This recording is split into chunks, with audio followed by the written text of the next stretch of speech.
Tout le monde meurt. Ah, c'est pas ça. Je peux recommencer? Tout le monde mérite d'avoir une mort.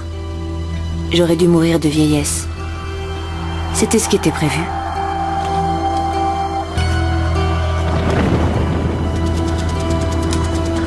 Mitchell aurait dû tomber au champ d'honneur, auréolé de poudre et de gloire.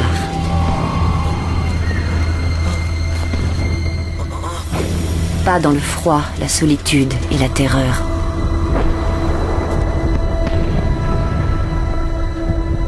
Il ne savait pas que la mort commencerait par lui sourire. La mort était toujours une certitude. Pour tout le monde, c'était le point final. Mais pas pour Mitchell.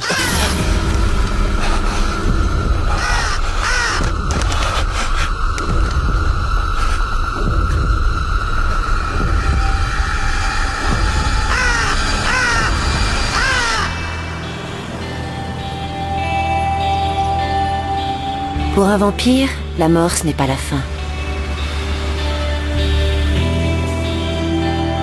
Mais le commencement.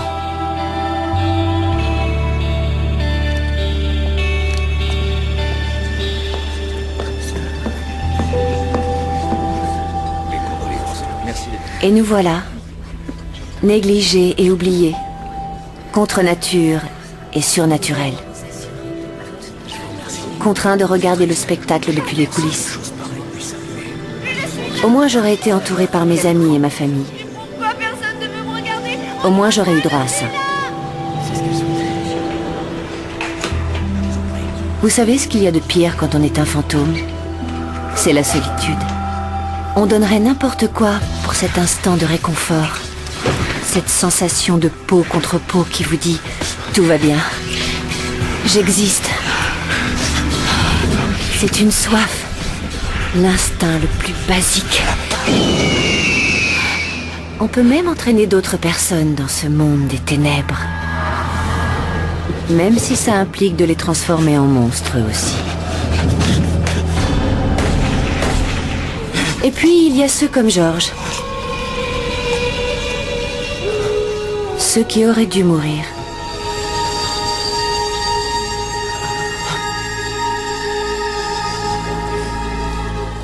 Pourtant, le corps brisé et ensanglanté, ils parviennent à échapper au néant. Mais à quel prix? Ils sont marqués à vie.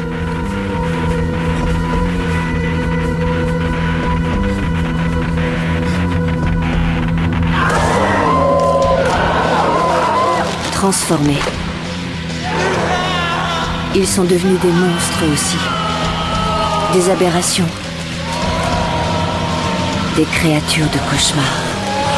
Le grand méchant loup.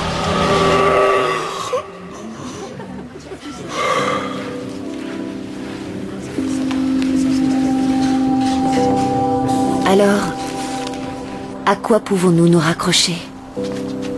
Nous, les réfugiés, les épaves rejetées par la mort.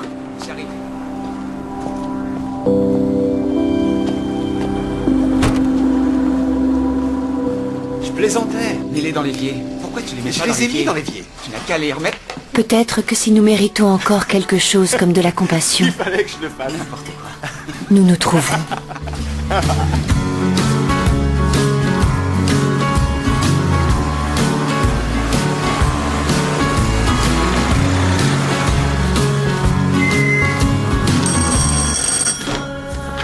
Bonsoir. La 4 viandes napolitaines. Ah, merci. Super. Gardez la monnaie. Il y a combien de temps que vous livrez des pizzas? Ça fait 2 mois. Et ils vous ont appris à faire du scooter ou vous saviez avant? Ils nous ont appris. On avait un parcours à faire sur un Vous parking. devez détester la pizza. Quand vous rentrez et que votre copine vous demande « Tu veux quoi pour le thé ?» Je parie que vous dites « Pas de pizza !» Je vis chez mon père. Génial. Salut. Il m'a vu. Ouais, ça, il risquait pas de te louper. Et ça arrive tout le temps maintenant. Pas seulement avec vous, mais avec des gens normaux. Je sortais les poubelles de tri sélectif l'autre jour. Un camion est passé et le gars a crié « Salope !» Qui veut du thé? Bah quoi? Tu t'obstines à faire du thé. Il n'y a pas un endroit où il n'y ait pas de tasse de thé ou de café. Et quand je veux me faire du thé, c'est l'horreur. Il n'y a plus de tasse, il n'y a plus de thé. Tu as vidé la boîte. Et tu Tu peux même pas le boire. Tu vois, tu peux pas le boire. Mais tant pis, tu persistes à en faire. Bon sang, ça me tape sur les nerfs. Oui, j'aime bien mes habitudes. Ça me donne l'impression d'être normal. Tu es un fantôme. Oui, je sais. Tu as fini? On y va. Oh, vous partez tous les deux? Ouais, on a du boulot et en plus c'est son jour du mois. Ah, super. En tout cas, moi j'ai mon programme.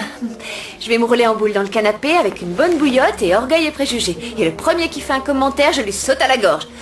Je veux dire, dans votre cas, c'est quelque chose qu'il faut prendre au sens figuré. Sauter à la gorge. À tout à l'heure. Ok. Salut, à tout à l'heure.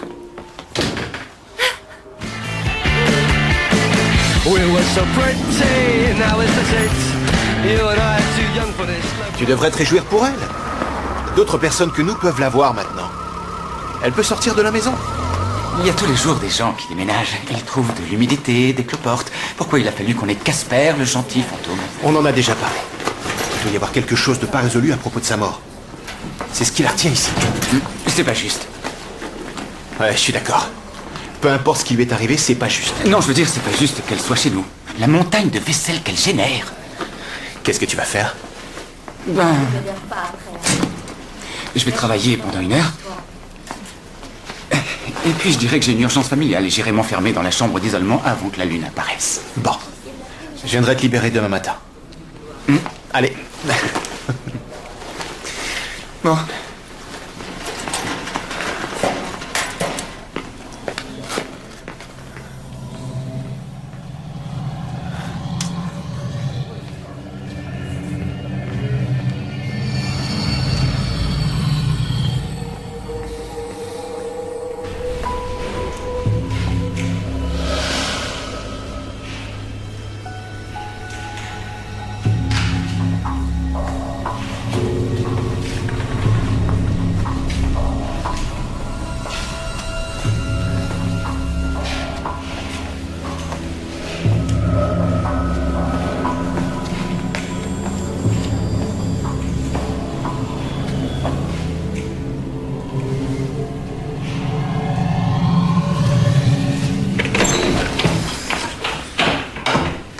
Incroyable, Mitchell, comment pouvez-vous vous repérer dans cet hôpital? Je cherchais les soins intensifs, j'ai suivi les flèches et je me suis retrouvé là où j'étais entré. Qu'est-ce que tu fais là, Seth? Eric pense que le recrutement devrait être plus tactique. Il faut des gens fortunés et influents, plus de vagabonds ou de types endormis dans les bus de nuit. Tu as fait le bon choix avec Lorraine. Elle est agréable à regarder. Notre ami là, je crois qu'il est conseiller municipal. Laisse-le. Quoi? Tu veux qu'on partage? Non, j'y touche plus. Oui. Nous avons déjà eu cette conversation, Mitchell. Au fait, il est de quel groupe sanguin? A positif. Un peu trop madérisé pour moi, mais on fera avec. Écarte-toi de ce patient, Seth.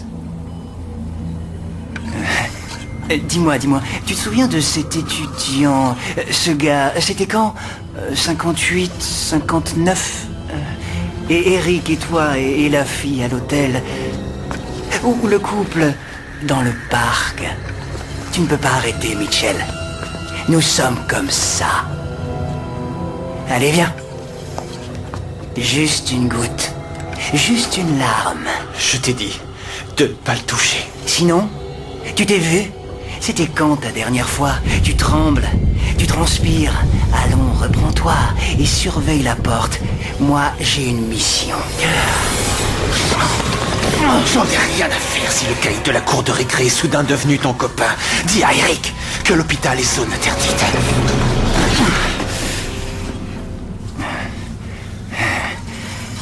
Un petit avertissement d'un confrère à un autre. Il fait froid dehors sans nous.